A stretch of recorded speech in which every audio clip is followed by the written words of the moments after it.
newer technology emerging every other day, open source has become the core of every developer that envisions walking the road of giants.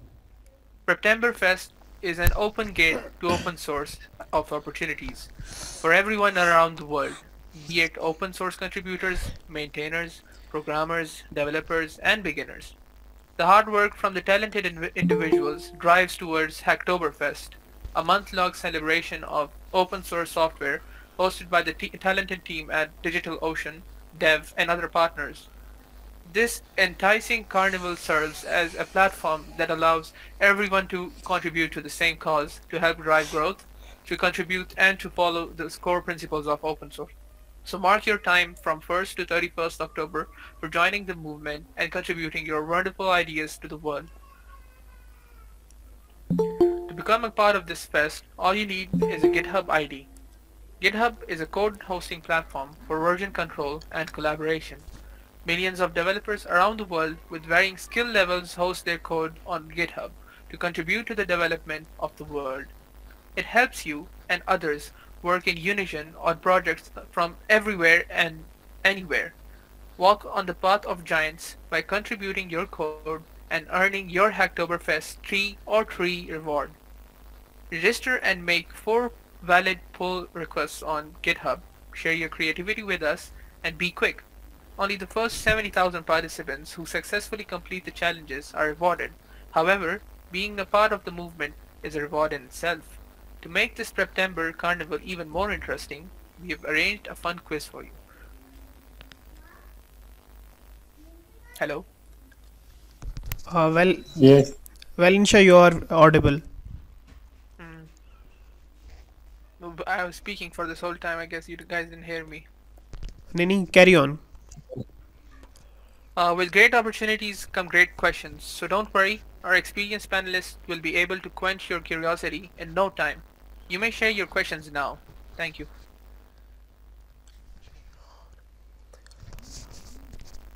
Thanks, Insha. As I have mentioned earlier, that the event will be going to be a very interactive one. First of all, let me have a slide share with you, people. There we will have some keynote points which will be having a very important essence for the open source movement.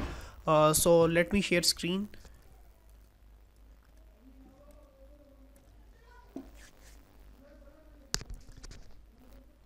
Well, anyone please confirm, am I audible and my screen is visible to all of you?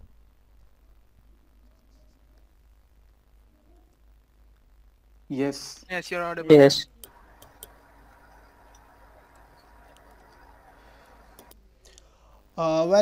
So taking a very ignited start, we have the open source movement. Bilingual लेके चलेंगे. Open source के हवाले से जहाँ तक हम सब का यानी अभी तक का जो एक्सपीरियंस होता है या जो हमारी एक प्रॉपर जर्नी है ओपन सोर्स को लेके, जहाँ तक ओपन सोर्स की बात अगर की जाए तो हमारे पास ओपन सोर्स मूवमेंट में 2 किस्म के सॉफ्टवेयर्स आते हैं. यानी एक तो ओपन सोर्स होता है हमारे पास, इंशाल्लाह इसे आगे जाके हम कम्प्लीटली डिस्कस कर लेते हैं. लेकिन एक ओपन सोर्स और एक क्लोज्ड सोर्स, जैसे इनके लोगोज़ प्रॉपरली डिज़ाइन किए गए हैं इस चीज़ को और इसकी एसेंस को बयान करने के लिए कि एक ओपन सोर्स सॉफ्टवेयर और एक क्लोज्ड सोर्स सॉफ्टवेयर में सबसे पहला जो एक डिफरेंस होता है वो यही होता है कि ओपन सोर्स सॉफ्टवेयर्स का जो सोर्स कोड होता है वो फ्रीली अवेलेबल होता है वेब पे, और जो हमारे पास जितने भी क्लोज्ड सोर्स सॉफ्टवेयर्स हैं वो प्रोप्राइटरी सॉफ्टवेयर्स होते हैं और वो एक ऑर्गेनाइजेशन से लिंक्ड होते हैं और वो फ्रीली अवेलेबल नहीं होता उनका सोर्स कोड. ओपन सोर्स अगर बात की जाए कि यानी इसका ओरिजिन कहाँ है, तो ओरिजिन बैक इंटरनेट से भी पहले है. जब पालो अल्टो रिसर्च सेंटर में पहली मरतबा जब आरपानेट के बारे में आप सबको पता होगा कि यानी इंटरनेट का जो प्रीलिमिनरी और जो प्रीडिसेसर चीज़ थी वो आरपानेट था, और पालो अल्टो रिसर्च सेंटर से होने वाली वो जो तहकीकात थी वहाँ से ओपन सोर्स ने जन्म लिया. आरपानेट के हवाले से अगर बात करते चलें तो वहाँ पे हमारे पास कुछ कमेंट्स होते थे जो कि इंटरनेट प्रोटोकॉल्स को चलाने की मदद करते थे हमारी। तो वहाँ से यानी आप अगर लेट्स टेक एन एग्जांपल के एक बंदा जो है वो अगर प्रोटोकॉल यूईटी के सीएमएस से डीसीएसई डिपार्टमेंट तक दूसरा एंड है, जो दूसरा नोड है वो डीसीएसई डिपार्टमेंट में है और जो पहला एंड है वो सीएमएस ऑपरेटर के पास है। तो सीएमएस ऑपरेटर जो है वो उस वक्त तक यानी अपने जो है वो इंफॉर्मेशन डीसीएसई डिपार्टमेंट तक नहीं भेज सकता जब तक कि उसके पास कोई प्रॉपर जो है वो चैनल नहीं है। अब उस चैनल के ज़रिए वो होता था, हमारे पास जो चैनल होता है वो एज उससे कहा करते थे कि ओपन सोर्स सॉकेट। उस सॉकेट से काम जो चला वो हमें ओपन सोर्स मूवमेंट तक लेके आ गया। वेल जहाँ तक इसकी ओपननेस के हवाले से बात करते चलें जो इट्स ओपन इस हवाले से कि ये फ्री होता है, हमारे पास हमें कोई भी एक्सपेंसेस नहीं देने पड़ते, एक्सेसिबल होता है ऑल द टाइम हमारे पास। और इस हवाले से अगर बात करते चलें तो यानी लिनक्स जिस ज़माने से यानी रिलीज़ हुई है अब तक उसके काफ़ी डिस्ट्रीब्यूशंस आ चुकी हैं, लेकिन वो अभी भी फ्री है, अभी भी एक्सेसिबल है और ओवर द टाइम उसकी चेंजेस को एक्सेप्ट करके एक्सेप्ट ऑफ यानी एक्सेप्शनल है उसकी चेंजेस या उसकी जो डिस्ट्रीब्यूशन जो हमारे पास बनी है, उसके अलावा वो यानी ओवर द टाइम जो है हमारे पास एक्सेसिबल भी रही है और क्लोज नहीं हुई। ऐसा नहीं हुआ कि यानी 2015 में हमारे पास एक्सेसिबल थी और अभी 2020 में जो है उसके जो ओपन सोर्स लाइसेंस है वो बैन कर दिया जाए और उसका जो सोर्स कोड है वो वेब से जो है वो उतार लिया जाए। और इसके अलावा जो है इसकी ओपननेस वो मैयर होती है कि रीयूज़ कर सकते हैं आप इसे और चेंज कर सकते हैं। इसके अलावा ग्लोबल होता है और यानी दुनिया के किसी भी कोने में अगर आप ओपन सोर्स लाइसेंस के ज़रिए इन चीज़ों को एक्सेस करते हैं तो वो इक्वली जो आप एक्सेस कर पाते हैं। देन फिर बात आती है ओपन सोर्स और क्लोज सोर्स के हवाले से। ओपन सोर्स की फिर वही बात है कि आप उसका सोर्स कोड मॉडिफाई कर सकते हैं, चेंज कर सकते हैं और ओपन सोर्स सॉफ्टवेयर जो हैं वो एक प्रॉपर लाइसेंस के अंडर काम करते हैं। जैसे हम ओपन सोर्स सॉफ्टवेयर कहते हैं, लाइसेंस कहते हैं, open source software licence. Well इन लाइसेंसेस में भी हमारे पास अप टू 100 टाइप्स हैं, यानी 100 सॉर्ट्स के हमारे पास लाइसेंसेस होते हैं जो कि यानी बाय लॉज अपने लाइसेंस को जो है वो उसकी डोमेन को डिफ़ाइन करते हैं। इंशाल्लाह आगे चल के हम लाइसेंसेस के हवाले से भी बात करते हैं। यहाँ पे बात आती है कि ओपन सोर्स जो हमारे पास है इनकी डेवलपर सपोर्ट और जो डेवलपर कम्युनिटी होती है वो इंतहाई वेस्ट होती है। इसके अलावा इंतहाई सपोर्टिव लोग होते हैं। वेल यहाँ पे हम एग्ज़ाम्पल लें गिटहब के हवाले से, तो यानी हम अगर अपनी रेपोजिटरी, हमारी रिसेंट रेपोजिटरी थी अक्टूबर फेस्ट के हवाले से, माशाल्लाह आप लोगों ने सब में ने जो है वो उसमें कंट्रीब्यूट किया। तो उसमें बताता चलूँ कि हमारे पास 6 से 7 जो कंट्रीब्यूटर्स थे वो वर्ल्ड वाइड से थे। तो यानी जब कोई जो है वो प्रोजेक्ट अब स्टार्ट लेते हैं किसी वर्जन कंट्रोल सिस्टम पे जिस तरह गिटहब है, तो जो ओपन सोर्स वॉलंटियर्स होते हैं वो ख़ुद ही आके इस चीज़ पे जो है वो इंटरेस्ट लेते हैं और आपके जो है वो कोड को, आपकी डॉक्यूमेंटेशन को, आपके डिज़ाइन को और आपके कंटेंट को इन्हेंस करते हैं। इसके अलावा बात आती है कि जो हमारे पास ओपन सोर्स सॉफ्टवेयर्स होते हैं ये मोर सिक्योर होते हैं, मोर रिलायबल होते हैं और ज़्यादा बग्स फ्री होता है। अब जहाँ तक बग्स और वल्नरेबिलिटीज़ की बात आती है तो अक्सर लोग कहते हैं कि जो कमर्शियल सॉफ्टवेयर्स हैं वो तो जो कमर्शियल सॉफ्टवेयर्स हैं वो तो ज़्यादा इन्हेंस्ड होने चाहिए बिकॉज एक प्रॉपर ऑर्गेनाइजेशन उनके पीछे होती है और एक प्रॉपर फंडिंग का जो है वो रेवेन्यू मॉडल होता है जिसके ज़रिए वो फंडिंग हो रही होती है और प्रॉपर काम करनी चाहिए चीज़ें। लेकिन फिर बात वही आती है कि जो हमारे पास क्लोज्ड सोर्स या कमर्शियल सॉफ्टवेयर या जिन्हें हम प्रोप्राइटरी सॉफ्टवेयर्स कहते हैं उनके पीछे एक प्रॉपर टीम बैठी होती है कि जो एक ग्रुप ऑफ टीम है। लेट्स टेक एन एग्जांपल कि अगर बहुत बड़े हम टेक जाइंट्स की बात भी करें तो वहाँ पे सब डिविजन्स होती हैं। जिस तरह यानी अब गूगल का गूगल क्रोम है तो क्रोम के पीछे एक सब डिवीज़न होगी या एक टीम होगी जो कि इटसेल्फ छोटी होगी as compare to the open source community. तो अगर कोई चीज़ हमारे पास ओपन सोर्सली अवेलेबल होती है तो उसके पास डेवलपर सपोर्ट और डेवलपर कम्युनिटी बहुत बड़ी होती है।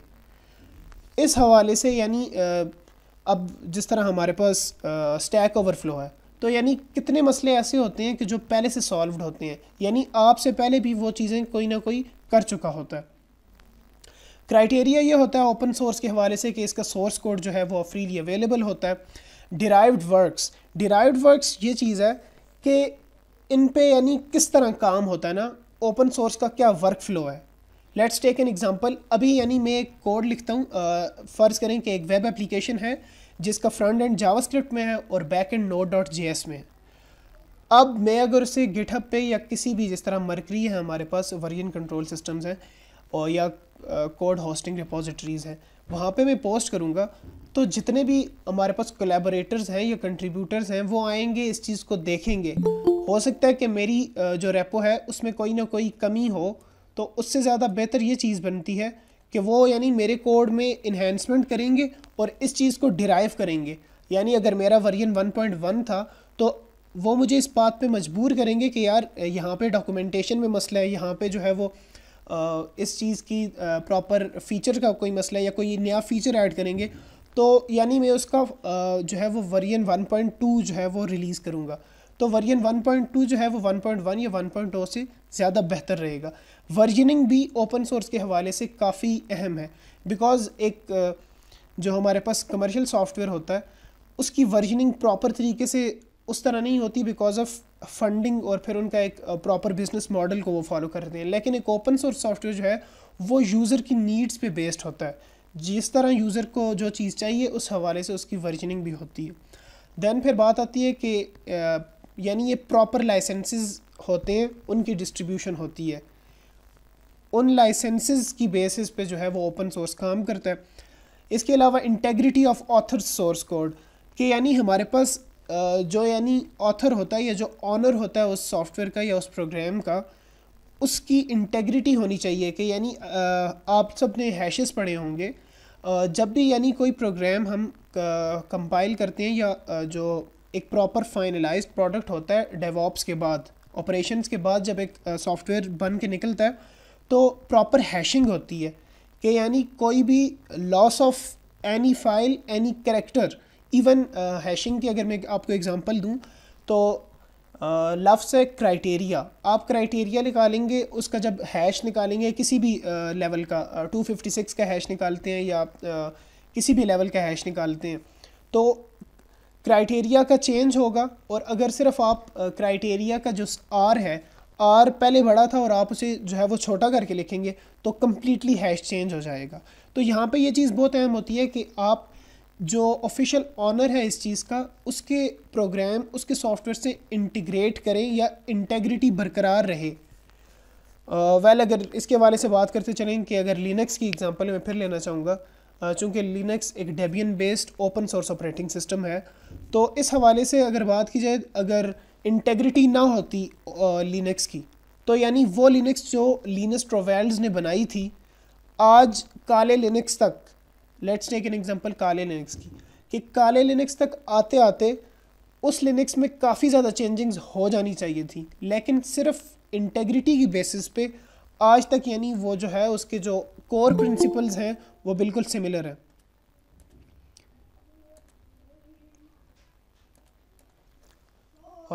देन हमारे पास आते हैं कि ओपन सोर्स की हिस्ट्री में पहले भी बात कर चुका हूँ कि ARPANET से जो ये स्टार्ट हुआ था, पालो आल्टो रिसर्च सेंटर कैलिफोर्निया में पहली मरतबा कुछ रिसर्चर्स बैठे थे, उन्होंने ओपन सोर्स सॉकेट्स होती हैं जिन्हें हम यानी मैंने जिस तरह आपको पहले एग्जांपल दी कि यानी दो नोड्स के दरमियान हमने अगर डेटा ट्रांसफ़र करना है तो दूसरे की परमिशन हासिल करने के लिए हमें एक प्रॉपर प्रोटोकॉल चाहिए, लेकिन आप अगर उस प्रोटोकॉल को हटाएं तो आपको उसके लिए एक रिक्वेस्ट का कमेंट चाहिए जिसे हम ओपन सोर्स सॉकेट कहते हैं। तो उस हवाले से यानी ये चीज़ें जो हैं वो इंटरनेट से भी पुरानी हैं, बिकॉज ARPANET का सक्सेसर जो है वो इंटरनेट था। ओपन सोर्स मॉडल काम कैसे करता है, मैं पहले भी बात कर चुका हूँ कि लेट्स टेक एन एग्जांपल कि हम में से कोई अगर कोई एक सॉफ्टवेयर डेवलप करता है, कंपाइल करेगा प्रोग्राम, उसको एक सॉफ्टवेयर की शक्ल दे देगा, दैन उसका जो सोर्स कोड है वो वेब पे कहीं अपलोड कर देगा। वहाँ पे ये होगा जिस तरह गिटहब है एक सॉफ्टवेयर होस्टिंग रेपो है ना, अगर हमारी रेपो पे 3 या 4 डेवलपर आते हैं, वो यानी मुख्तलिफ़ पर्सपेक्टिव्स और मुख्तलिफ़ एंगल से उस चीज़ को जांचेंगे। देन उसमें जो है वो इन्हेंसमेंट्स लाएंगे, इम्प्रूवमेंट्स लाएंगे उस कोड को, और देन जो है वो उसका एक फाइनलाइज्ड वर्जन निकल आएगा जो कि वर्ल्ड वाइड यूज़र्स या डेवलपर्स यूज़ करेंगे। लेकिन फिर यही बात है कि ये साइकिल जो है ये चलता रहता है और उस वक्त तक चलता रहता है जब तक कि यूज़र की नीड्स जो हैं वो अलाइन नहीं हो जाती। वेल अगर यूज़र की नीड्स जो है वो इन्हेंस होती हैं तो जो ओपन सोर्स सॉफ्टवेयर्स हैं वो भी इन्हेंस्ड होते हैं साथ साथ। देन हम बात करते चलें कि ओपन सोर्स जो हमारे पास सॉफ्टवेयर है या जो ओपन सोर्स लेगेसी है इसके एडवांटेजेस क्या हैं। वेल सबसे बड़ा एडवांटेज यही है कि इसका सोर्स कोड अवेलेबल है। अब सोर्स कोड की अवेलेबिलिटी जो है वो डिपेंड करती है कई फैक्टर्स पे, यानी उससे हम लोग क्या बेनिफिट्स या क्या जो है हमें फ़ायदे मिल सकते हैं वो यही है कि जब आप एक सोर्स कोड को देखकर हमारे पास यानी जो यंग या बडिंग डेवलपर्स हैं अगर वो सोर्स कोड को देखेंगे तो वो उस सोर्स कोड के जो कोर प्रिंसिपल्स हैं या जिन पे चल के यानी उस अच्छी एप्लीकेशन को बनाया गया, तो हमारे जो बडिंग डेवलपर्स हैं ये जो हमारे इवन जो स्कूल किड्स हैं अगर वो कोडिंग की तरफ आएँ और इस चीज़ को देखेंगे तो उनके लिए जो है वो प्रॉपर एक टेम्पलेट होगी कि हाउ टू कोड और किस तरह एक प्रॉपर एप्लीकेशन को डिज़ाइन करते हैं। देन फिर बात हमारे पास आती है कि हमें एक फ़ीचर दोबारा से बनाना नहीं पड़ता। टेकिंग यू एन एग्ज़ाम्पल कि वही जावास्क्रिप्ट की हमारी एक एप्लीकेशन है, उसमें एक फ़ीचर है चैट बॉक्स का।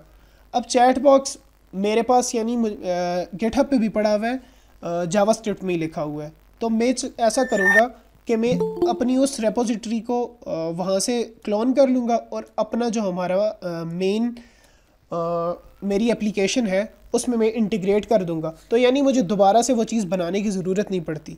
देन हमारे पास बात आती है कि ये चीज़ें वेंडर्स पे डिपेंड नहीं करती। वेंडर्स यानी जो मैन्युफैक्चरर्स होते हैं वो इस चीज़ में कोई छेड़छाड़ नहीं कर सकते, और हमारा अपना यानी जो है वो विल होती है कि हमें इसके लिए एडिशनल सपोर्ट जो है वो मिलती है। इसके अलावा बग्स की पहले भी बात हो चुकी है कि रेगुलर बेसिस पे जो है वो इन चीज़ों में कमियां जो है ना वो दूर कर दी जाती हैं।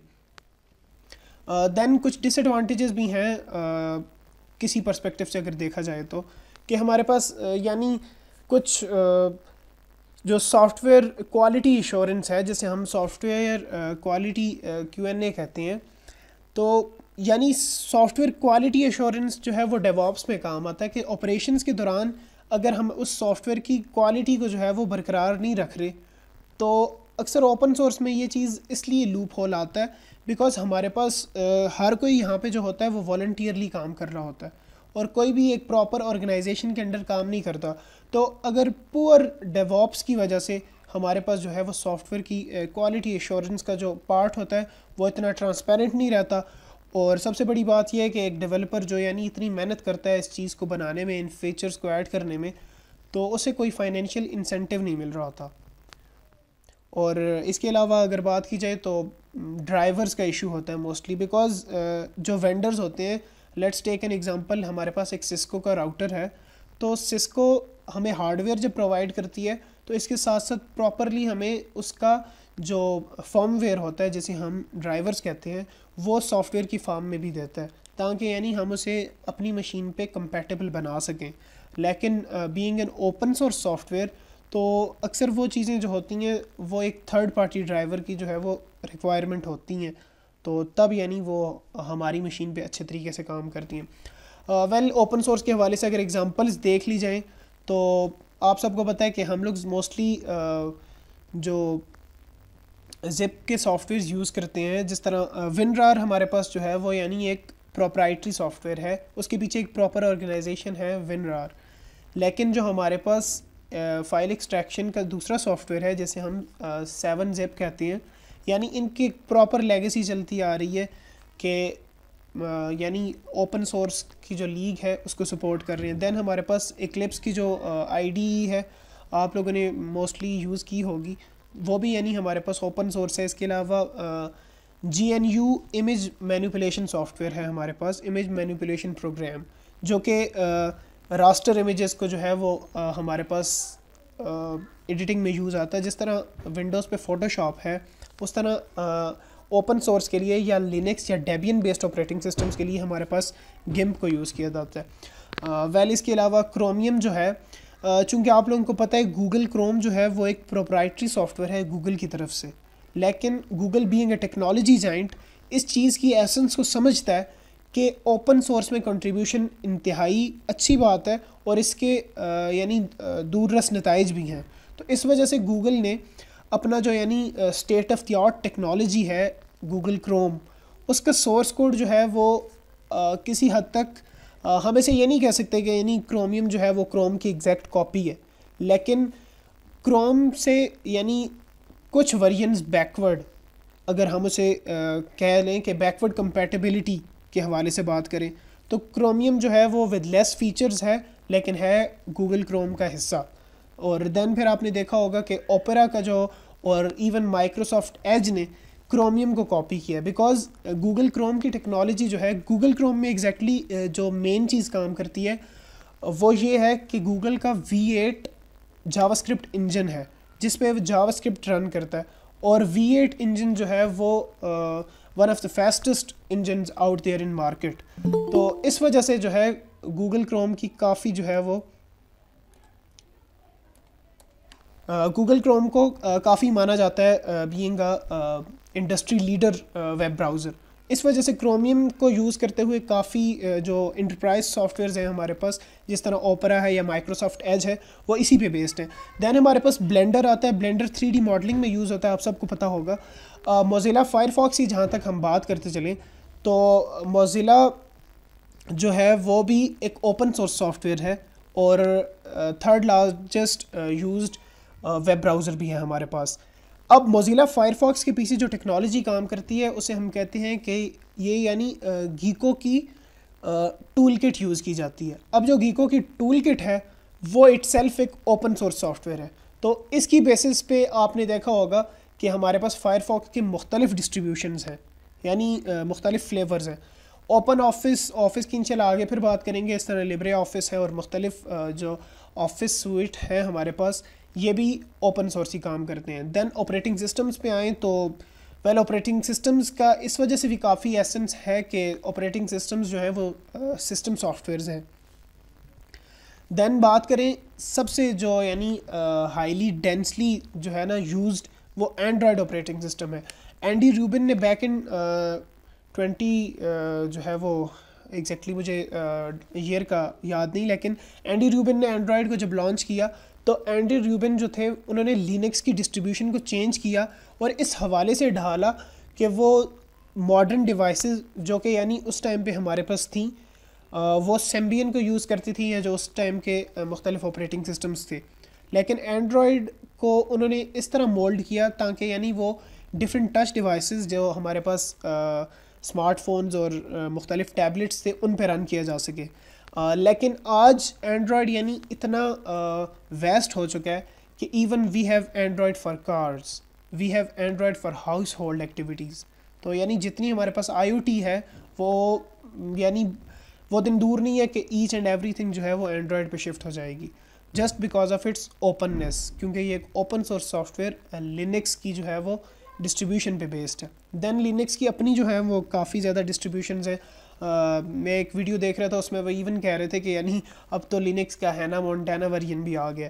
तो यानी हर कोई अपने हिसाब से और अपने फ्लेवर से जो है वो ओपन सोर्स को चेंज कर सकता है। मुख्तलिफ और भी हमारे पास ऑपरेटिंग सिस्टम हैं जिनमें हाइको जो है वो काफ़ी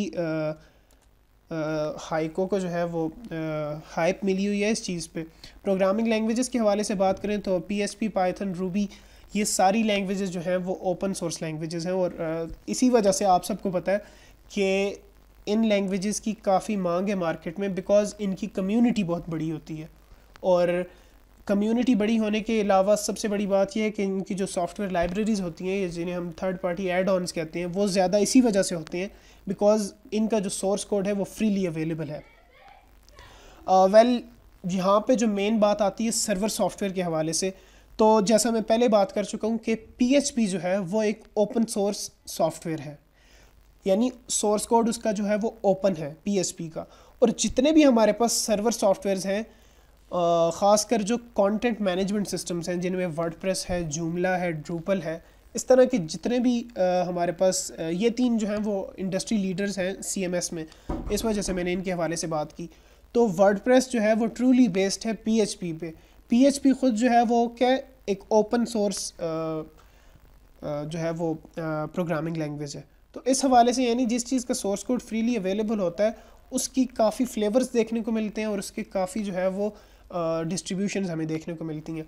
देन अगर डिजिटल कंटेंट की बात करें तो हमारे पास विकीमीडिया जो है ये कंप्लीट फाउंडेशन है जो ओपन सोर्स पे काम करती है। वेल आपने बाकियों में से किसी का नाम अगर ना भी सुना हो तो विकीपीडिया का नाम लाजमी सुना होगा, जो कि एक ओपन सोर्स इंसाइक्लोपीडिया है। इसके अलावा इनके और भी काफ़ी ज़्यादा प्रोजेक्ट्स हैं और ये सारे जो हैं वो ओपन सोर्स लीग पे ही काम करते हैं। देन फिर दोबारा आते हैं एंड्रॉयड पे। तो एंड्रॉयड जो है वो स्पेसिफ़िकली डिज़ाइन ही इस चीज़ पे किया गया है कि यानी वो ओपन सोर्स को कंटिन्यू कर सके। और इसी वजह से जब गूगल ने एंड्रॉयड को ख़रीदा एंडी रूबिन से, तो देन गूगल ने ये नहीं किया कि इसे यानी जो है वो अपना एक प्रोप्राइटरी सॉफ्टवेयर बना के रख लिया जाए। बिकॉज़ मैं पहले भी बता चुका हूँ कि जो बड़ी कंपनीज़ हैं वो इस चीज़ की एसेंस को समझती हैं और इसकी जो फ्यूचरिस्टिक जो एबिलिटीज़ हैं ओपन सोर्स की, उस चीज़ को समझते हुए गूगल ने इसे जो है वो ओपन सोर्स कर दिया। और आज आप देख सकते हैं कि मुख्तलिफ़ लोग जो है मुख्तलिफ़ यूज़र बेसिस और यूज़र रिक्वायरमेंट्स की बेस पे एंड्रॉयड को यूज़ कर रहे हैं हमारे पास। देन लिनक्स की अगर बात करते चलें तो अभी मेरी स्क्रीन पे आप एक टेबल देख रहे होंगे कि लिनक्स के जो मार्केट शेयर्स हैं वो कौन से हैं। तो डेस्कटॉप की अगर हम बात करते चलें तो हमारे पास तकरीबन जो है वो 1 से 2% अगर जो बात करें तो हमारे पास 4.68% जो है वो डेस्कटॉप्स फ़िलहाल लिनक्स पे काम कर रहे हैं। इसके अलावा अगर टैबलेट्स और जो हमारे पास छोटी डिवाइसेस हैं इस हवाले से अगर बात की जाए तो लिनक्स जो है वो हमारे पास 30.1%। Because Android is also based on Linux, तो हम उन चीज़ों को भी इसी में ऐड करते हैं। और मोबाइल इंडस्ट्री की बात की जाए सेल फ़ोन्स के हवाले से तो एंड्रॉयड जो है वो 39% है। और आप सबको पता है कि कितना ज़्यादा जो है वो इस हवाले से हमारे पास कट थ्रॉट कंपटीशन भी आता है। बिकॉज iOS डिवाइसेस जो हैं वो क्लियरली और शार्पली जो है वो कम्पीट करती रहती हैं। दैन ओपन सोर्स जो ऑफिस सॉफ्टवेयर हैं हमारे पास वो अपेचे के सर्वर में पहले भी बात कर चुका हूँ। देन हमारे पास लिब्रे ऑफिस आता है, आप सब ने यूज़ किया होगा। अगर हमारे पास माइक्रोसॉफ्ट ऑफिस का लाइसेंस की नहीं होती तो we can easily download LibreOffice और इसका जो है वो वेब वर्जन भी होता है, तो हमारा काम इधर से भी हो सकता है। अब बात करते हैं लाइसेंसेस और कॉपीराइट्स के हवाले से। लाइसेंसेस और कॉपीराइट्स के हवाले से मेन बात जो की जाए तो वो यही है, मैं जिस तरह पहले भी मेंशन कर चुका हूँ कि ओपन सोर्स की काफ़ी ज़्यादा हमारे पास लाइसेंसेस होते हैं।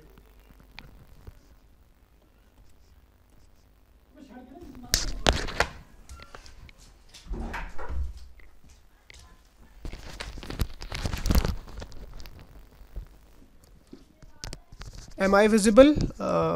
Am I audible? जी आ रही है। जी। तो लाइसेंसेस की जहाँ तक बात हम कर रहे थे, लाइसेंसेस के हवाले से ये है कि ओपन सोर्स के भी जो हमारे पास हैं वो हंड्रेड्स एंड थाउजेंड्स ऑफ जो है ना लाइसेंसेस हैं। और हर लाइसेंस जो है वो कुछ रूल्स की बेसिस पे अपने जो है वो लाइसेंस को डिफ़ाइन करता है। इंशाल्लाह आगे जाके हम इसकी बात करते हैं। जो हमारे पास मोस्टली यूज्ड जो है वो 6 लाइसेंसेस हैं हमारे पास। पहला इनमें आता है कि GNU लाइसेंस, जिसे हम जनरल पब्लिक लाइसेंस कहते हैं, GPL बेस्ड होता है। ये मोस्टली यानी जो हमारे पास ओपन सोर्स की जो मार्केट है उसमें यही लाइसेंस यूज़ किया जाता है। देन अगर आप लोग गिटहब रिपोजिटरीज़ पे विज़िट करते हैं तो मोस्टली का जो लाइसेंस होता है वो या MIT लाइसेंस होता है या वो GPL लाइसेंस होता है।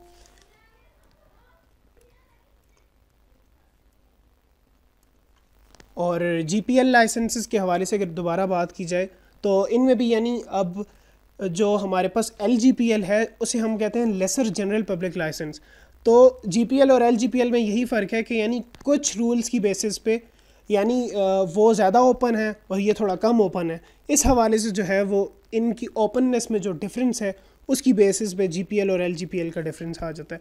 देन मोज़िला का जो पब्लिक लाइसेंस है वो इसी पे बेस्ड है कि बिकॉज मोज़िला के जो अपने सॉफ्टवेयर्स हैं वो ओपन सोर्स हैं और उस हवाले से यानी इनका एक प्रॉपर लाइसेंस है। इक्लिप्स की बात पहले हो गई। अपाचे जो है हमारे पास एक प्रॉपर वेब सर्वर है।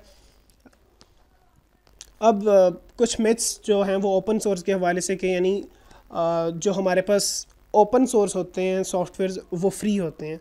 तो एग्जैक्टली ये बात यानी एक हमारे पास फ्रीवेयर सॉफ्टवेयर्स होते हैं, यहाँ पे जो मेन बात है जिस पे एम्फेसाइज करना है, एक फ्रीवेयर सॉफ्टवेयर्स हैं और एक ओपन सोर्स सॉफ्टवेयर्स हैं। फ्रीवेयर सॉफ्टवेयर्स हमारे पास वो होते हैं कि लेट्स टेक एन एग्जांपल। हमारे पास फ्रीवेयर एग्जांपल जो है वो फ्रीवेयर सॉफ्टवेयर्स की वो ये है कि जिस तरह आप ये मेरे पास एडोबी का एक्रोबैट रीडर चल रहा है फ़िलहाल। तो यानी एडोबी का ये जो रीडर है ये एडोबी ने जो है वो इसमें यानी इनका एक ट्रायल वर्जन होता है, उसकी एग्जांपल लेते हैं बिकॉज़ ये तो एक पेड वर्जन है। लेकिन इसका जो ट्रायल वर्जन होता है वो हमें फ्रीली अवेलेबल होता है, लेकिन वो ओपन सोर्स सॉफ्टवेयर नहीं है बिकॉज़ उसकी जो है ना ओपन सोर्स जो उसका ओपन जो सोर्स कोड है वो एडोबी ने जो है वो वेब पे पब्लिश नहीं किया हुआ। इस वजह से मेन डिफरेंस फ्रीवेयर और ओपन सोर्स सॉफ्टवेयर में यही है कि each and every open source software is a freeware software but not every freeware software is an open source software. Hope so इस बात की आप लोगों को समझ आ गई होगी। और आगे हम इस डिस्कशन को थोड़ा लेके चलें हैकटोबर फेस्ट के हवाले से। तो हैकटोबर फेस्ट की जो रियल एसेंस है वो यही है कि हम अपने जो हैं डेवलपर्स को इस चीज़ पे लेके आएँ कि वो ओपन सोर्स में अपनी कंट्रीब्यूशंस कर सकें। ओपन सोर्स एक यानी रेवोल्यूशन रही है सॉफ्टवेयर इंडस्ट्री के हवाले से, ताकि यानी जितने भी हमारे सॉफ्टवेयर डेवलपर्स हैं, हमारे डिज़ाइनर्स हैं, हमारे कंटेंट राइटर्स हैं, यानी हर एक वो बंदा जो डिजिटाइजेशन की फ़रोग़ में अपना किरदार अदा कर रहा है, उसे हम बजाय इसके कि वो पब्लिक सेक्टर में जाए या वो जो है किसी प्रोप्राइटरी एजेंसी के अंडर काम करे, उससे बेटर है कि उसकी वो सर्विसेज जो हैं वो पूरी दुनिया के लिए हों, ग्लोबल हों, यूनिवर्सल हों, और सॉफ्टवेयर को जो है वो सॉफ्टवेयर इंडस्ट्री की जो है वो इसमें बका है ओपन सोर्स के हवाले से। अब इधर अगर बात करते चलें आर्किटेक्ट कोड वॉल्ट की, तो आप सबको पता होगा कि गिटहब ने रिसेंटली लॉन्च किया था एक बैज जिसमें था आर्किटेक्ट कोड वॉल्ट। तो यानी जितनी भी रेपोजिटरीज़ थी जनवरी 2020 तक गिटहब पे जितनी भी रिपोजिटरीज़ थी ओपन सोर्स सॉफ्टवेयर्स की, जो कि पब्लिक रिपोजिटरीज़ थी ना कि प्राइवेट रिपोजिटरीज़, तो जितनी भी पब्लिक रिपोजिटरीज़ थी जनवरी 2020 तक वो सब जो हैं फ्यूचर जनरेशन्स के लिए उन्हें प्रिजर्व किया गया। नॉर्थ पोल में एंटार्कटिका का एक रीजन है वहाँ पे, वहीं पे हमारे पास एक्चुअली ये जो प्रिंसिपल है, ये जो इसका मेन एसेंस है आर्किटेक्ट कोड वॉल्ट की, वो इस चीज़ पे डिपेंड करती है कि हमारे पास ग्लोबल सीड वॉल्ट है, वो भी एंटार्कटिका में है।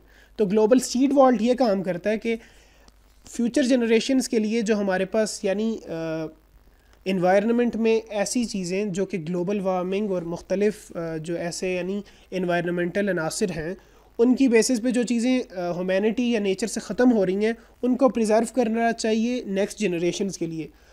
तो इस हवाले से ओपन सोर्स सॉफ्टवेयर्स भी यानी इतनी ही अहमियत के हामिल हैं कि इन्हें हम अपने कोड को फिलामेंट ट्यूब्स या जो हमारे पास प्रॉपर एक सिलिकॉन फिलामेंट्स होती हैं उनके स्नैपशॉट्स लेके जो है इन्होंने एंटार्कटिका में सेव कर दिया है, ताकि यानी फ्यूचर जनरेशन्स भी हमारे कोड से जो है वो मुस्तफ़ीद हो सकें। तो मतलब बताने की बात ये थी कि जितना ग्लोबल सीड वॉल्ट इम्पॉर्टेंट है उतना आर्किटेक्ट कोड वॉल्ट जो कि एक कोड वॉल्ट है वो भी इतना ही इम्पोर्टेंस का हामिल है।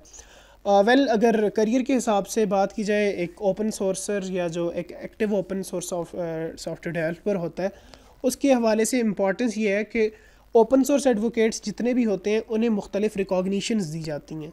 यानी लास्ट टाइम हमारी एक सेशन था, उसमें पाकिस्तान से एंड्रॉयड के गूगल डेवलपर एक्सपर्ट हैं, तो वो यही बता रहे थे कि उन्हें यानी जितनी भी ईमेल्स वगैरह आती हैं जो कि प्लेसमेंट्स की ऑफ़र्स होती हैं, उनमें यही लिखा होता है कि we are really impressed by your GitHub, या यानी जो तुम्हारी मुख्तलिफ रेपोज़ हैं या जो आपकी ओपन सोर्स में जो आपकी कंट्रीब्यूशंस हैं उन्हें देखते हुए यानी हमें अच्छा लग रहा है, और हाँ आप यानी काफ़ी एबल लग रहे हैं इस चीज़ के, तो हम अपनी टीम को एक्सटेंड करना चाह रहे हैं, तो काइंडली आप हमें यानी इस पे वो करें। तो मतलब ओपन सोर्स इस हवाले से इंतहाई अहम है कि जो हमारे पास रिक्रूटर्स होते हैं, जो HR मैनेजर्स होते हैं, वो प्रॉपरली इस चीज़ को जो है वो देखते हैं।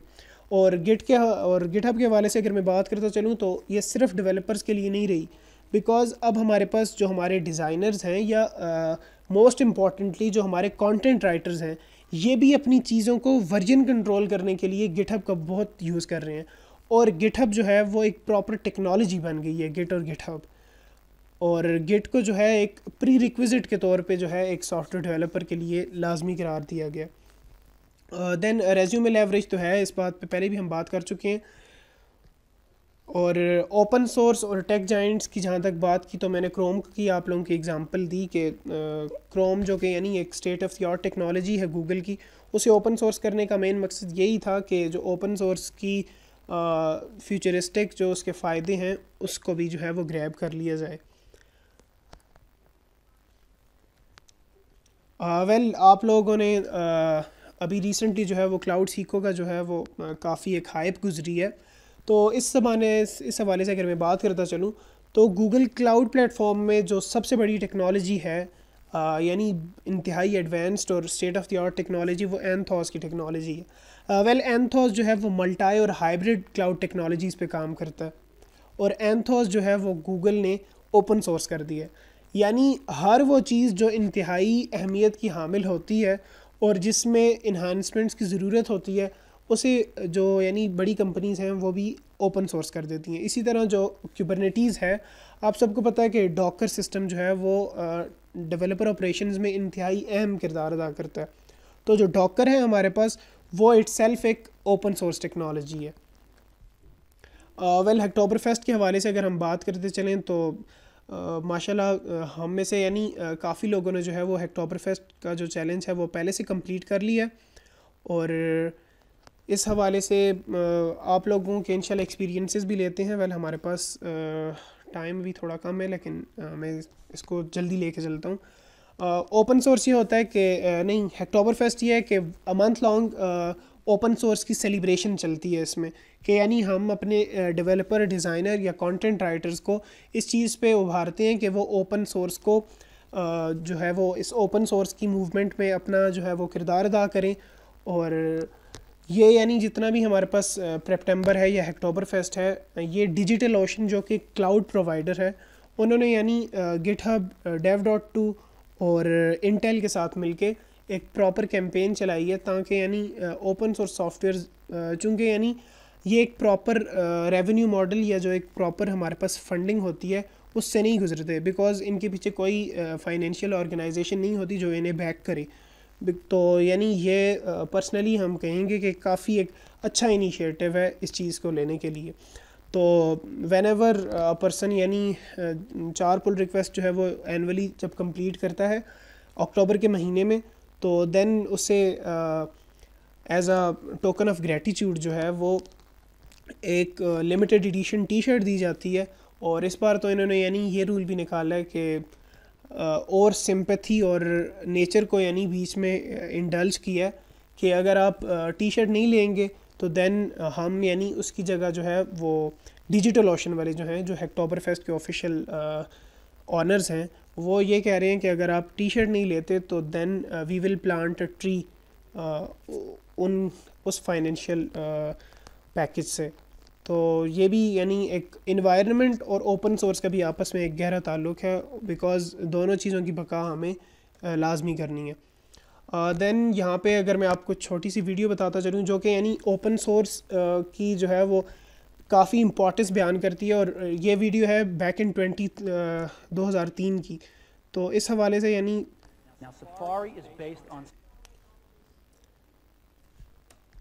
कंफर्म कीजिएगा कि आप सबको आवाज़ आ रही है और जो वीडियो है वो विजिबल है। जी जी बिल्कुल। Now Safari is based on standards, very modern technology. So here's a list of some of the standards. I don't have time to go through these, but you can go to our website and see them all. all the latest and greatest stuff in Safari. How did we do this? We based Safari on an HTML rendering engine that is open source. About half the code in Safari is this open source rendering engine. Now, we started working with this open source code base over a year ago, and it needed a lot of improvement. We've dramatically improved the performance. Some things are up to an order of magnitude faster. And some people have a problem with open source. We think it's great. We think it is great. And we are going to be putting all of our improvements to this code base. We're going to be posting them on the web today. The code base that we decided to start with was KHTML.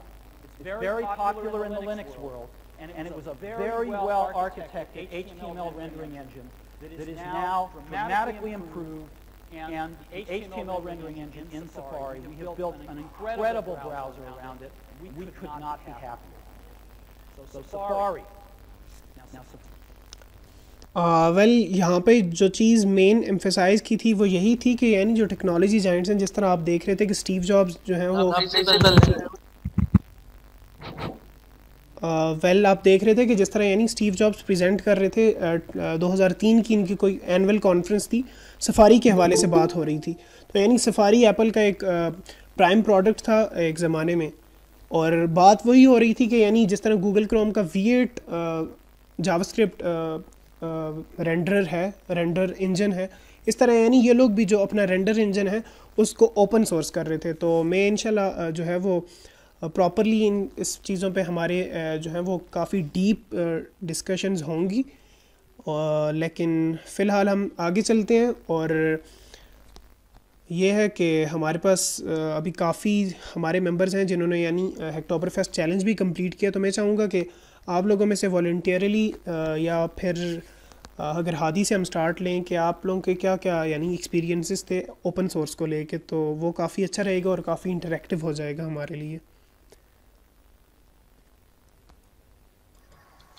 अस्सलाम वालेकुम यार, open source के हवाले से तो मैं यही कहूँगा कि आज तक मैंने तकरीबन जितने भी प्रोजेक्ट किए हैं यूनिवर्सिटी के चाहे तो ओपन सोर्स के बिना मेरे ख्याल से कोई ये पॉसिबल नहीं थी, क्योंकि किसी मतलब प्रोजेक्ट जो भी हो तो बंदा एक पार्ट एक जगह से उठा लेता है, दूसरा दूसरी जगह से। मैंने आज तक कोई भी पूरा प्रोजेक्ट से सपोर्ट नहीं किया, बस ओपन सोर्स के कोड के वो कंपोनेंट्स उठा के अपने वाले में डाल के अपने अकॉर्डिंग एडिट कर दे। तो मतलब जो बनाते हैं उनको हमें चाहिए कि मतलब जिन्होंने ओपन सोर्स किया होता है उनको थोड़ा सा अप्रिशिएट भी करें कि हाँ भाई आपकी काम बड़ी चीज़ थी, मैंने यहाँ इसको यूज़ किया।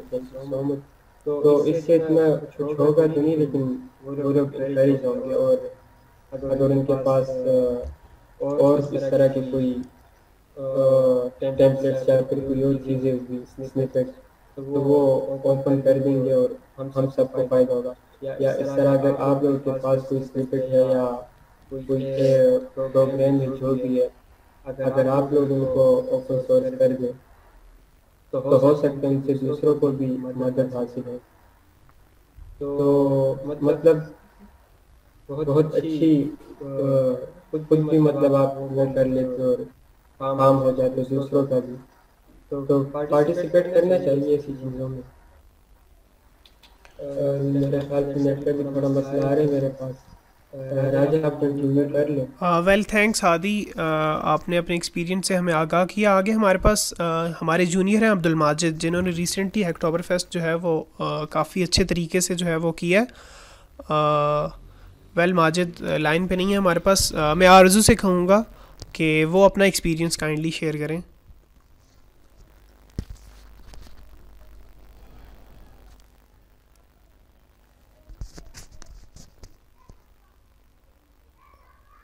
वेल शायद अस्सलाम वालेकुम। जी आप ऑडिबल हैं, ऑडिबल हैं आप। उम्मीद करती हूँ सब खैरियत से होंगे। और खैर मेरा तो फर्स्ट टाइम था, इतना ज़्यादा कभी वास्ता नहीं पड़ा ओपन सोर्स से, लेकिन मेरा फर्स्ट टाइम था ओपन सोर्स के साथ, तो अच्छा लगा। कोड को मतलब कंट्रीब्यूशन देखी है उसके लिए अच्छा लगा। और दूसरा ये है कि मतलब कभी कभी ऐसा होता है कि प्रोजेक्ट्स में ज़्यादातर ट्यूटोरियल्स यूज करती हूँ, ट्यूटोरियल्स से ही देख कर काम चलाती हूँ, तो इसलिए मुझे इतना खैर आइडिया नहीं है इस चीज़ के बारे में। लेकिन ये है कि मतलब बहुत फ़ायदा होता है जब आप कहीं पर फंस जाते हैं कोड लेके अब ये काम नहीं हो रहा, तो आप बस सिर्फ सर्च करना है ना कि ये चीज़ कैसे, उससे आपको तकरीबन अच्छे खासे कोड मिल जाते हैं और वो आप आसानी से आपका काम हो जाता है। तो मुझे अब मतलब ये है कि हम जो भी करते हैं हमें चाहिए कि हम उसको कंट्रीब्यूशन करें ताकि फिर आने वाले लोगों के लिए आसान हो हम जो बनाते हैं, क्योंकि इसी तरह हम अगर हेल्प ले रहे हैं तो हम देख हो रही थी हेल्प करें। बाकी मेरा इतना कोई एक्सपीरियंस नहीं है, तो इससे ज़्यादा मैं बात नहीं कर सकती। Thank you. वेल बाकी पार्टिसिपेंट्स या जो अटेंडीज़ हैं हमारे पास, काइंडली अगर कोई विलिंगली अपना जो है एक्सपीरियंस शेयर करना चाहे तो that will be really great, because experiences play a pivotal role. यानी अगले बंदे के जो है ना वो माइंड पे एक बहुत आप अच्छी जो है वो छाप छोड़ते हैं इस बात पे कि यानी एक बंदा जब पहले कोई चीज़ कर चुका होता है तो अगलों के लिए एक इनिशिएटिव लेना इजी होता है। तो काइंडली मैं आप सबको जो है वो इनक्रेज करूँगा कि कोई विलिंगली जो है अगर बात करना चाहिए इस पे तो।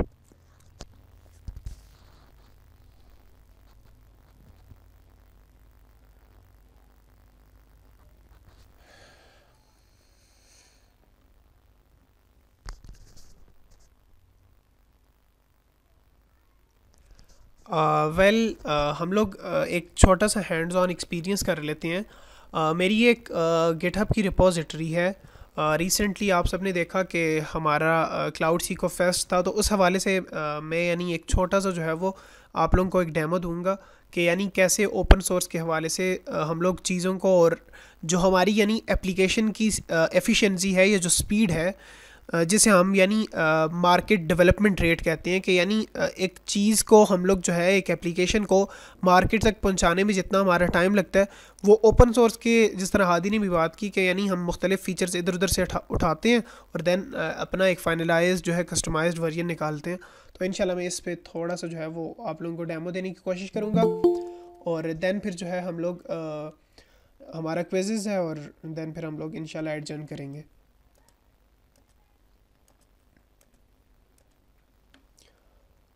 वेल काइंडली कंफर्म कीजिएगा मेरी स्क्रीन आप सबको विजिबल है?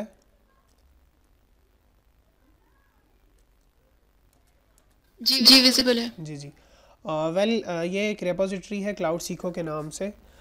एक्चुअली ये एक पॉडकास्ट थी, लेकिन अगर देखा जाए तो सर आपकी स्क्रीन विजिबल नहीं है। वेल इस तरह करो ये लॉग आउट हो जाए फिर आ जाए दोबारा आ जाए मीटिंग। तो इस हवाले से अगर बात करें तो यानी ये एक पॉडकास्ट थी। पॉडकास्ट एक डिजिटल ऑडियो रिकॉर्डिंग होती है, लेकिन जहाँ तक अगर टेक्नोलॉजी के हवाले से बात की जाए या टेक्निकल पर्सपेक्टिव से देखा जाए तो it's a web based music player या पॉडकास्ट प्लेयर। तो इस हवाले से अगर कोई यानी मैंने ये ओपन सोर्स किया हुआ है बिकॉज ये गिटहब पे है हमारे पास और एक पब्लिक रिपोजिटरी है, तो यानी इट्स ओपन फॉर ऑल। तो कोई भी जाएगा जब तो अगर वो मेरा कोड जो है वो जिप फाइल में डाउनलोड करता है या अगर उसे क्लोन करता है, जिस तरह मैंने अभी ये पहले से क्लोन किया हुआ है, तो यानी इसका जो सोर्स कोड है वो हमारे पास कम्प्लीटली आ जाएगा। वेल JS की जो फ़ाइल है फ़िलहाल मैंने उसको नहीं छेड़ा। मैं आप सबके सामने जो है सिर्फ अब यानी HTML को जो है वो एडिट करते हैं बिकॉज एक तो इजी भी रहेगा और जल्दी हो जाएगा ना। जो है पहले हम उसकी अपीयरेंस को चेंज करते हैं। वेल पहले हमारे पास था ये, अब हम इसे चेंज करते हैं कि ये हमारे पास UET का जो है वो एंड्रॉयड स्टडी जैम्स, चूँकि वो हमारा नेक्स्ट जो है वो टॉपिक्स होंगे, तो इस हवाले से एंड्रॉयड स्टडी जैम्स पॉडकास्ट इसे यहाँ पे हम करते हैं। और देन मेरे पास लोकली फाइल्स हैं इसकी और मैं इसकी स्क्रिप्ट को चेंज करता हूँ और चूँकि ये गिटहब पे है तो इसे कोई भी चेंज कर सकता है। वेल अभी जो है मेरे पास मैं अगर आपको मेरी स्क्रीन से पता चल रहा हो कि हमारे पास जो मेन फंक्शन था वो यहाँ पे वो ये फ़ाइल हमारे पास प्ले हो रही थी कि अहमद क्लाउड सीको पॉडकास्ट, और ये मेरे पास जो MP3 फ़ाइल है, अगर मैं इसको चेंज कर देता हूँ, वेल मैं कोई और पॉडकास्ट जो है अगर वो हम इसके अंदर डालें, कोई और पॉडकास्ट इस तरह यानी अब ये हमारे पास फ़ाइल है ना पॉडकास्ट की, तो हम अगर इसे चेंज कर दें तो यानी इस पर क्लियरली इफ़ेक्ट पड़ेगा। और वहाँ पे यानी हमारे पास सिर्फ एक सॉन्ग जो है वो प्ले हो रहा था, तो अगर हम इसकी जो है वो इटरेशन चेंज कर देंगे, ये देखें लेट्स सॉन्ग की जो इंडेक्स है वो फ़िलहाल 0 पे है, और अगर मैं इसमें 4 गाने ऐड करना चाहता हूँ तो 0 से 3 तक हम जाएंगे, हमारे पास 4 गाने की जो है वो इटरेशन आ जाएगी कि यानी अब हम उसी म्यूज़िक वेब ऐप पे 4 गाने प्ले कर सकते हैं। एग्ज़ाम्पल ये देने की है कि मेरी जो पॉडकास्ट थी उसमें एक गाना प्ले हो रहा था, लेकिन अगर एक किसी बंदे को एक फ़ीचर एक्स्ट्रा चाहिए, वो एक नहीं बल्कि 4 गाने जो है उसके सर्वर पे पड़े हैं और वो वहाँ से 4 गाने प्ले करना चाह रहा है, तो उसने जस्ट मेरा कोड कॉपी करना है और सिर्फ जो है वो इसकी इटरेशन चेंज कर देगा, तो he is good to go. अब हम इसका जो है वो फाइनलाइज्ड वर्जन अगर देखें तो वो किस हवाले से होगा, अगर एंड्रॉयड स्टडी जैम के हवाले से बात की जाए, तो यानी ये वही हमारी जो है वो चीज़ थी, लेकिन उसमें जो है वो चेंजिंग्स करके एक नई बिल्कुल चीज़ बनाई जा सकती है इस तरह। यानी ये तो छोटी सी एग्जांपल थी, इसके अलावा जो यानी स्पिनिंग बॉट है इसका, ये भी आप चेंज कर सकते हैं। इसके अलावा जो कलर ग्रेडियंट है वो भी चेंज हो सकता है, यानी नंबर ऑफ़ पॉसिबिलिटीज़ हेयर।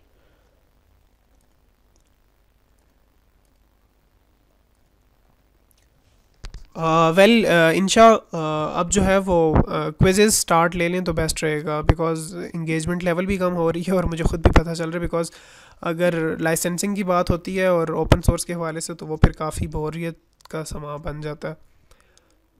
तो आप सब जो है वो काइंडली क्विज़ेस ऐप ओपन कर लें, वेब पे ओपन कर लें, या जो जिनके पास एंड्रॉयड ऐप्स हैं तो वो ओपन कर लें। We are gonna start with quizzes.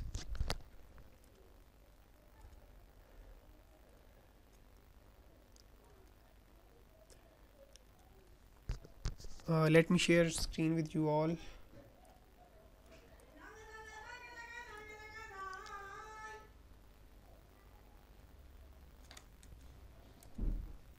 Well chat में मैं जो है इसका जो पिन है वो मैंने पेस्ट कर दी है, और मैं इसका लिंक भी भेज देता हूँ।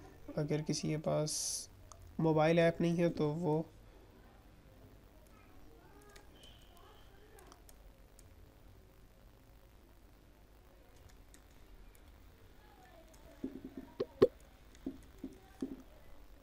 वेल फ़िलहाल हमारे पास पार्टिसिपेंट में सिर्फ मोहसिन है।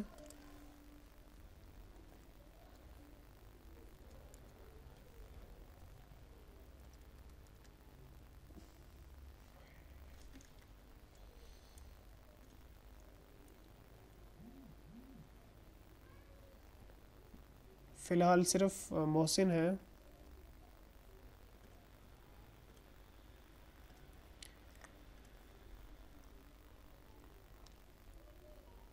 जो लोग वेब से कर रहे हैं तो वो यानी जो लास्ट लिंक मैंने चैट में भेजा है उससे करेंगे, और देन जो इसका हमारे पास मीटिंग कोड है वो डालना है हम लोगों ने। फ़िलहाल 3 पार्टिसिपेंट्स हैं।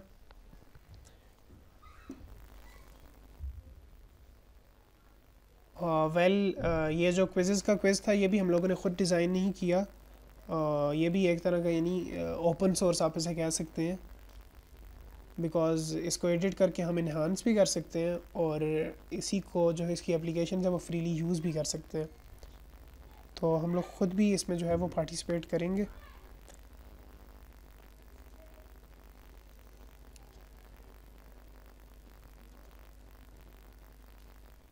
वेल जिसकी कोई क्वेरी है तो वो काइंडली चैट में इनलिस्ट कर दे, बिकॉज़ फिर एक बार जब ये स्टार्ट हो जाता है तो देन यानी आपको चांस नहीं दिया जाता ज्वाइन होने का।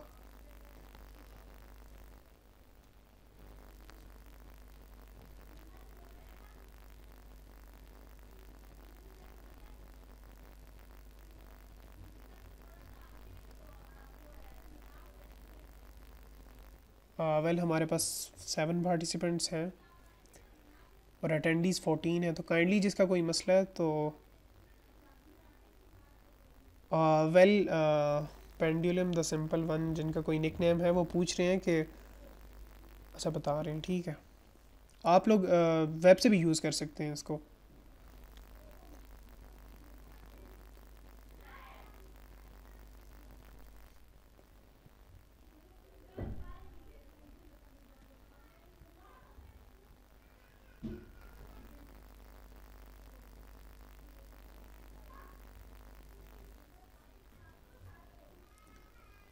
Well, we will be going to start in a minute.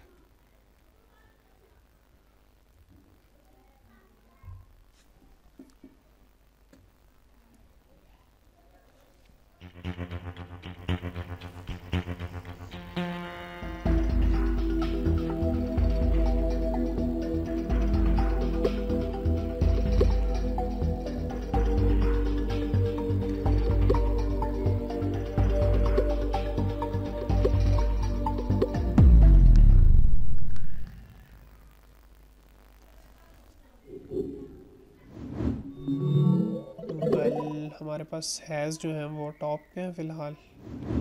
Next question है हमारे पास।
Well, this might be the last question.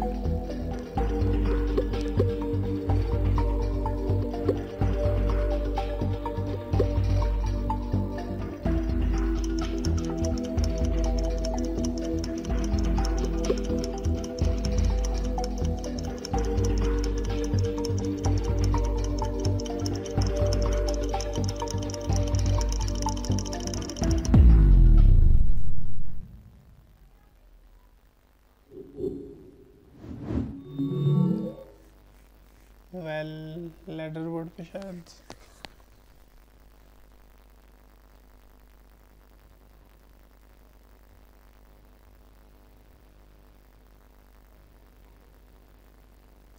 Hamza हमारे पास थर्ड हैं, देन सेकंड पे उस्मान और फर्स्ट पे Mohsin Shah. Congrats to all the winners. और इंशाल्लाह हम प्रॉपर जो है वो इस चीज़ पे काम कर रहे हैं कि हमारे जितने प्रीवियस सेशंस हो चुके हैं, इसके अलावा जो हमारे आपके सेशंस हैं, तो हम इनके लिए प्रॉपर ई सर्टिफिकेट्स इशू करें। वेल, आप लोगों की कोई क्वेरीज़ वगैरह हैं तो काइंडली जो है you people are good to speak it up.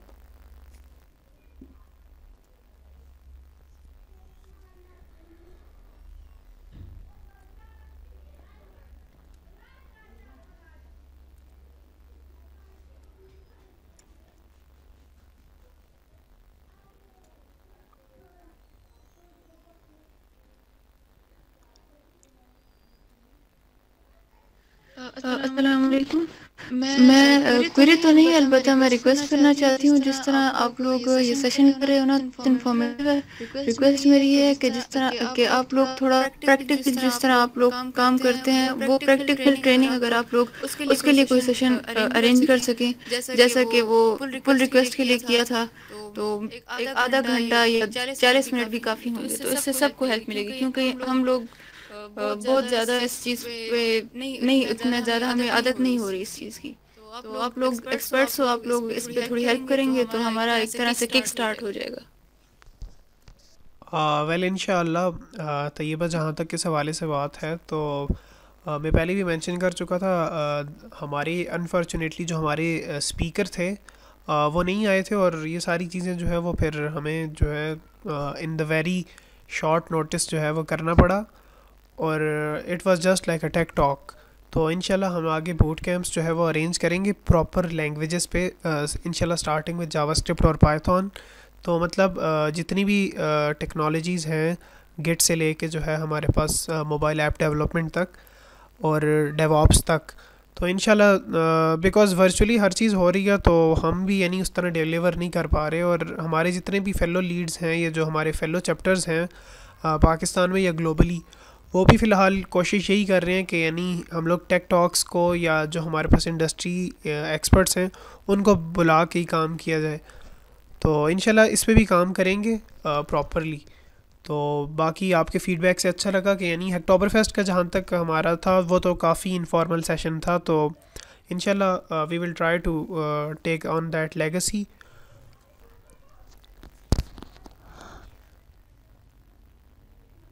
Thank you.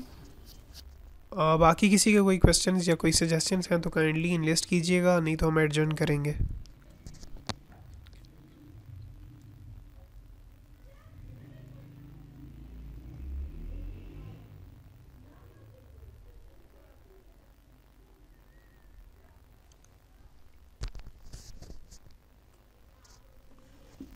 Well thanks for bearing अस, और उम्मीद है आप लोगों ने आज के सेशन से यानी कुछ ना कुछ ओपन सोर्स के हवाले से सीखा होगा।